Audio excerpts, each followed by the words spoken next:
come back on an issue we've not talked about, and that is the security and safety of the women online. We talked a bit about the violence part of it, but I want to bring back the issue of personal data protection, because I have been scammed online myself, but that did not take me away from where I live online.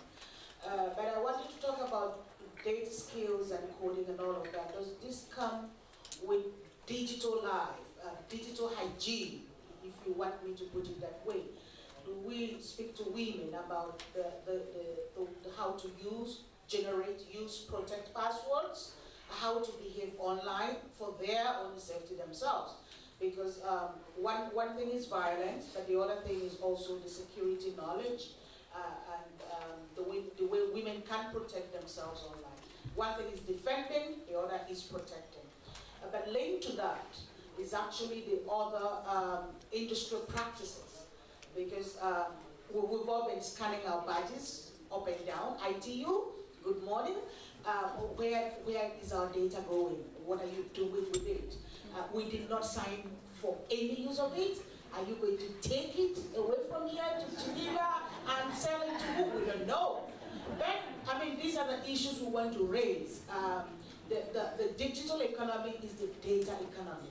And as we're bringing people along, put down your passport, put down your this, take a photo, smile, and all of that, in the next 5-10 years, this will be the real money.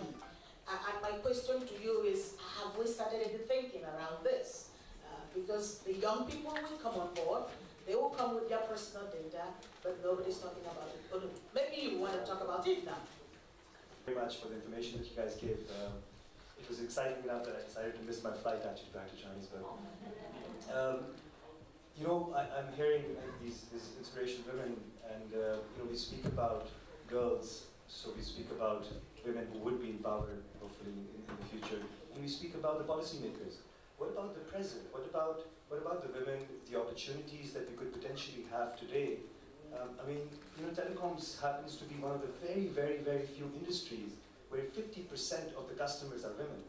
You know, I mean, just not trying to put words, and very humbly, very modestly, very respectfully, just these 7 women, you know, if these 7 women tomorrow turn around and say we will not speak to anybody in the customer experience department, starting from the call center up until the C-level executives, you know, just the customer experience, that would add 50,000 jobs just in South Africa and 500,000 jobs in the next 5 years in Africa.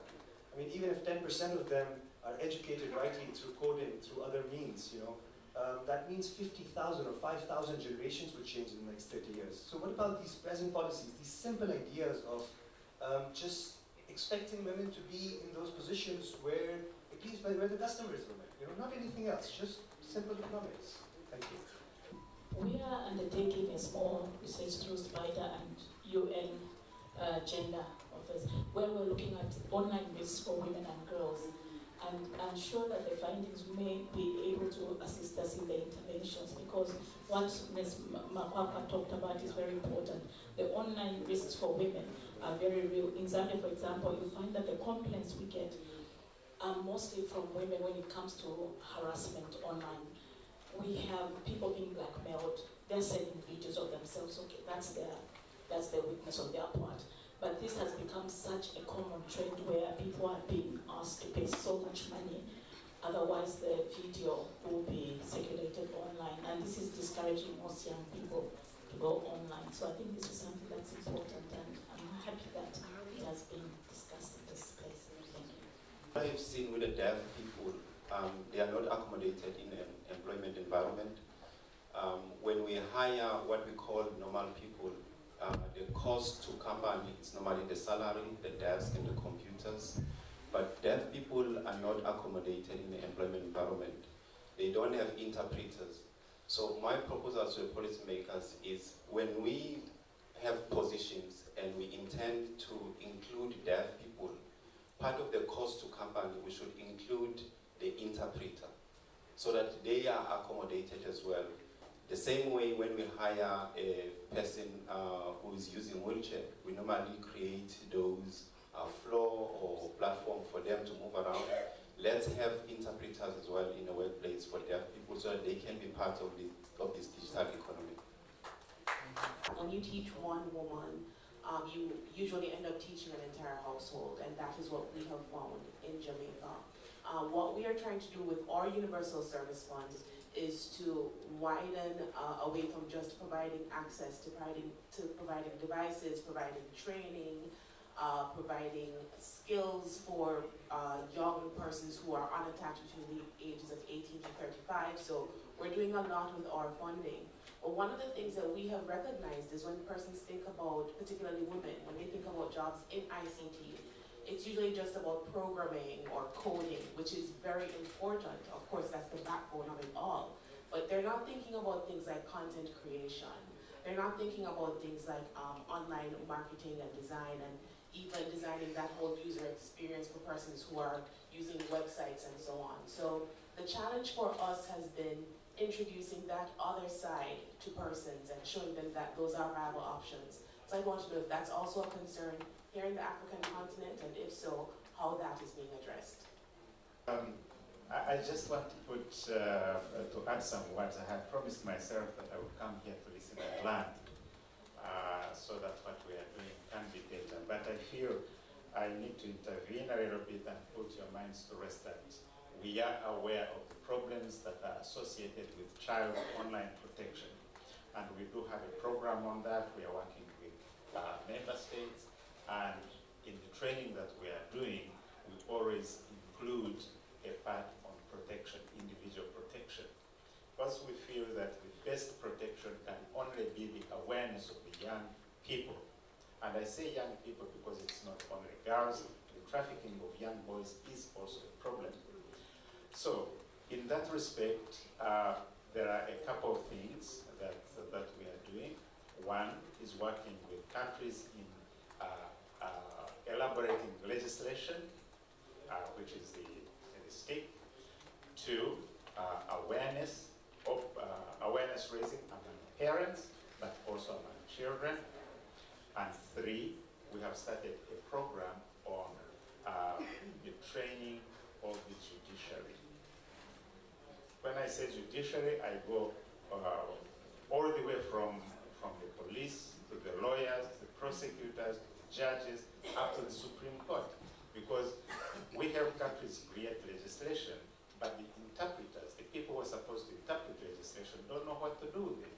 Not even the police, because they are as blocked as we all are when it comes to these problems. So I just want to say there are efforts in the ITU that we are taking, whether it is with cybersecurity, whether it is with empowerment, that includes this education that I was talking about, and this will continue. We are listening very carefully to what all of you are saying. Thank you. Good. Very mentioned right at the beginning that we have to start early on this. An early start is very important. Collaboration is very, very important. Collaborating on this. Bringing coding into the curriculum, making it compulsory is very important. The challenges of the rural area is really something that's, I think, is the biggest challenge. Not only do we need to bring the connectivity to the rural areas, but the content has to be relevant.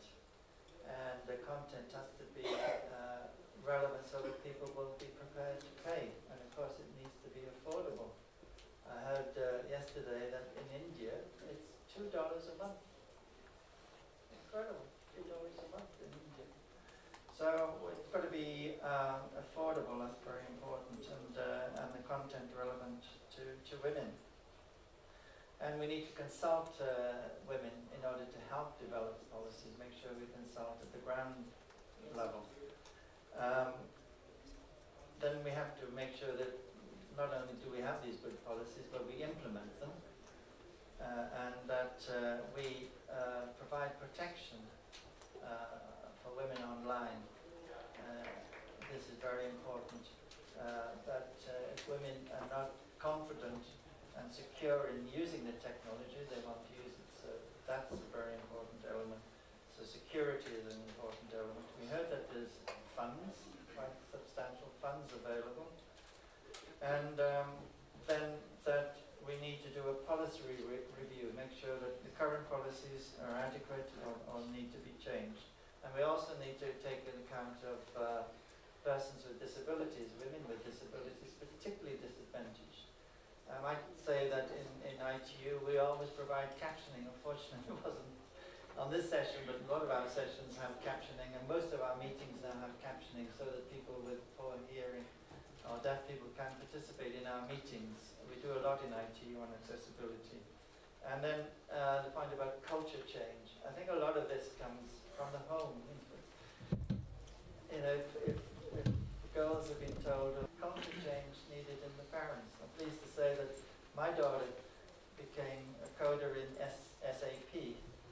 My 3 granddaughters is incredibly proficient with ICT. So I think a lot of it has to come from the home and the parents, as my colleague was mentioning.